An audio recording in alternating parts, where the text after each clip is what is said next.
কিন্তু ভুল করে যদি উনি একবার প্রপার্টিটা লিখে দেন বা টাকা করি ওদের হাতে তুলে দেন, ওরা যতই মুখে বলুক না কেন ওনাকে ছেড়ে দেবে বা বাঁচিয়ে দেবে, ওরা কিন্তু তা করবে না, সঙ্গে সঙ্গে ওনাকে মেরে ফেলবে।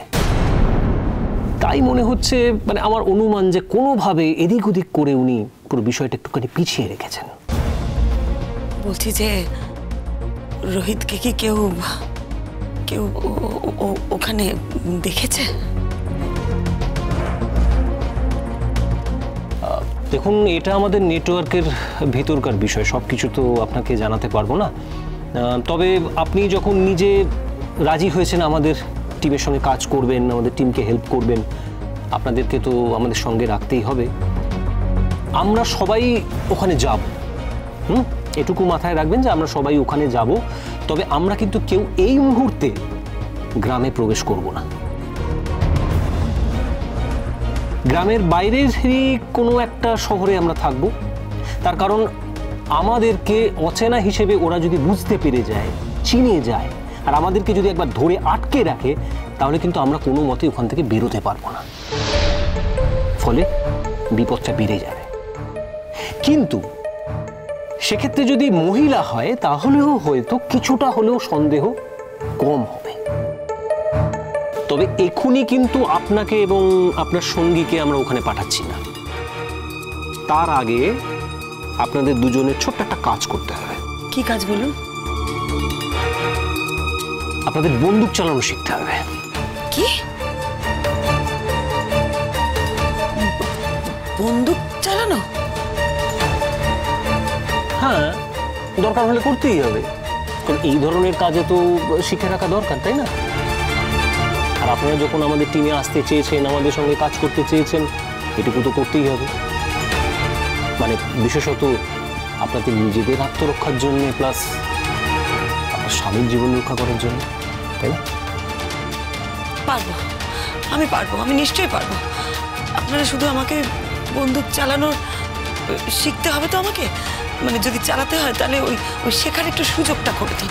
সবই বুঝলাম, কিন্তু আপনি আমাকে মনে হচ্ছে বলেছিলেন যে আপনি একা আসবেন, সঙ্গে করে ওনাকে নিয়ে এসেছেন, কি ব্যাপার?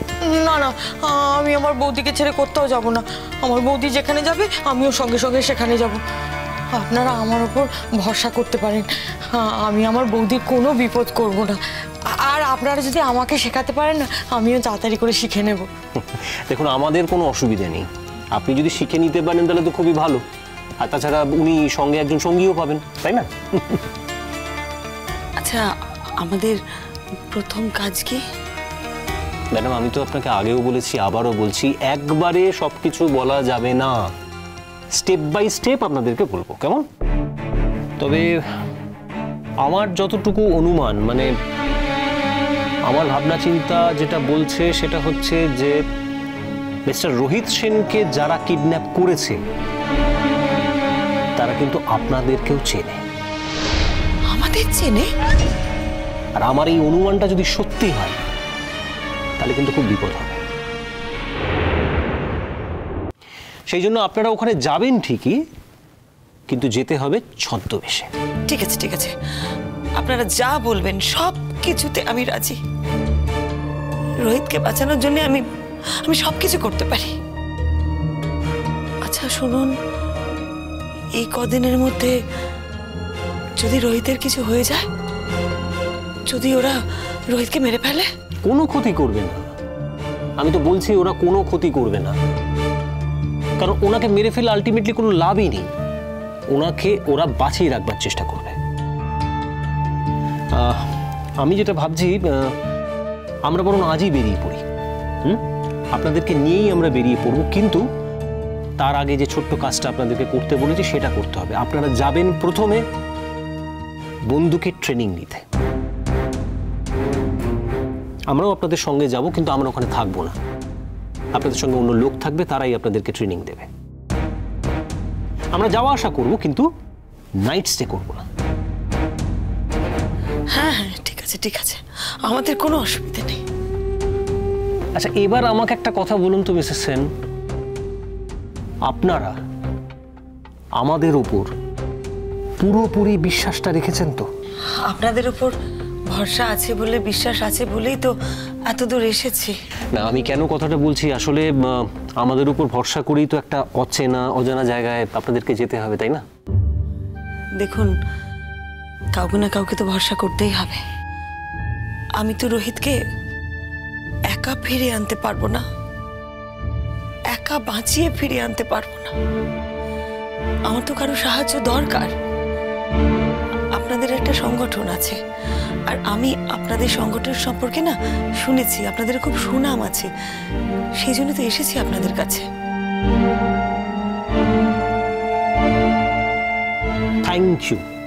Thank you very much. এটাই আপনাদের থেকে জানার ছিল। এবার আপনাদেরকে যা যা বলবো সেটা যদি ঠিকঠাক করতে পারেন তাহলে। কি তাহলে আশা আছে আমার স্বামীকে ফিরিয়ে আনার, রোহিতকে ফিরিয়ে আনার আশা আছে? বলুন না। মিসেস সেন, মনের উপর ভরসা রাখুন। আমি আপনাকে বলছি, আপনি মনের উপর ভরসা রাখুন। এই যে আপনি বাড়ি থেকে বেরিয়ে এসেছেন, আপনি বিশ্বাস রাখুন নিজের মধ্যে যে আপনি আপনার হাজবেন্ড মিস্টার রোহিত সেনকে সঙ্গে করে নিয়েই বাড়িতে ফিরবেন। আর এর জন্য আপনাকে যা যা করার দরকার সেগুলো কিন্তু আপনাকে ঠান্ডা মাথায় করতে হবে। আমি বৌদিকে একই কথা বলেছি। বৌদি, এই যে আমরা দুজন মিলে যাচ্ছি, বাড়ি ফিরবো একবারে দাদাবাবুকে সঙ্গে নিয়ে।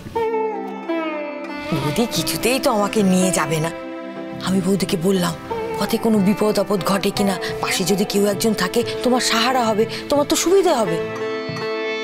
স্যার, আমি একটা কথা বুঝতে পারছি না, এই সব কিছুর মধ্যে রোহিত ওই মোবাইল ফোনটা কি করে ব্যবহার করছে? Correct Mrs Sen, correct. এটা আমার কাছেও ভীষণ রহস্যের ব্যাপার। তবে আমার কি মনে হয় জানেন, মানে আমার অনুমান মিসেস সেনের কাছে দুটো ফোন ছিল। যে ফোনটার ভিতরে সিমটায় ওনার ইম্পর্টেন্ট সব কথোপকথনগুলো আছে, সেই সিমটা উনি ওই ফোন থেকে খুলে আরেকটা ফোনে শিফট করে নিয়েছিলেন। মানে সারাদিনের মধ্যে তো একটা সময় উনি পেয়েছিলেন যে সময় উনি এই কাজটা করতে পেরেছেন। সেই কারণেই কিন্তু আপনাকে মেসেজ, ফটো উনি ওই ফোন থেকে পাঠাতে পেরেছেন। মানে আসলে কি বলুন তো, উনি বারবার সিগন্যাল দিতে চাইছেন। সিগন্যাল দিয়ে উনি বোঝাতে চাইছেন যে উনি কতটা বিপদের মধ্যে আছেন, কতটা সমস্যার মধ্যে আছেন, যাতে আমরা ওনাকে রেস্কিউ করতে পারি, তাই না? সেই তো, আমরা তো প্রথমে কেউ বুঝতেই পারিনি। অপেক্ষা করেছি বোকার মতন যে এই বুঝি একটা খবর আসবে, এই বুঝি রোহিত ফোন করবে, এই বুঝি একটা মেসেজ পাঠাবে। তাতেই অনেকটা সময় নষ্ট হয়ে গেছে। কোনো সময় নষ্ট হয়,